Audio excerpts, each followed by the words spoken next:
เนาะเขาในเมืองในเด้อพี่น้องเด้อเบ้อสาวหน่อยกินรสสี่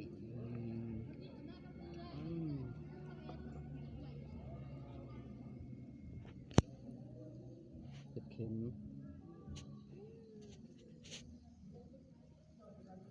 มาเที่ยวเนี่ยเขากว้างมาเที่ยวจักเสือเอาเลย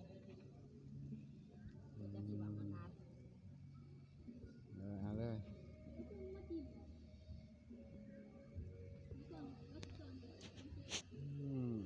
สาวมวยกินเอากินบ้างนะ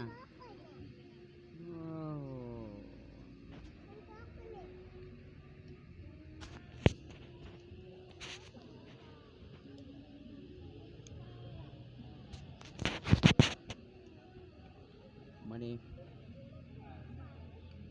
คนร้ายเนาะนี่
กินสีดาดไหมเนี่ยพี่น้องเอ้ย